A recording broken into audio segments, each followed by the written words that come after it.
Chairman P T I کی عمدہ چال اور ریلیف۔ اس کے علاوہ مزید خبریں جانیے ڈیجیٹل آئی پر۔ شیخ رشید کی بازیابی کے لیے پولیس کو آخری مہلت، شیخ رشید کو 2 اکتوبر تک پیش کرنے کا حکم۔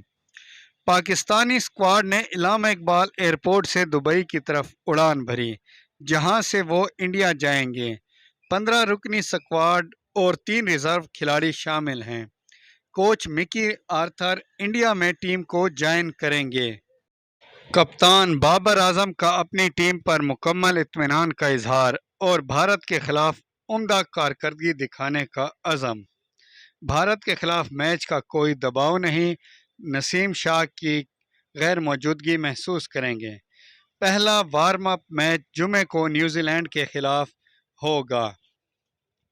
سراج الحق نے بجلی کے بلوں پر عوام کا موقف بیان کر دیا کہ بجلی بلوں پر 48% ٹیکس ہے، اصل قیمت وصول کی جائے۔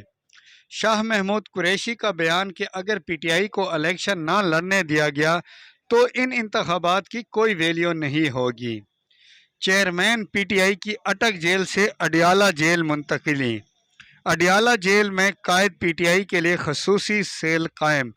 اسی جگہ نواز شریف، زرداری اور گیلانی کو رکھا گیا تھا۔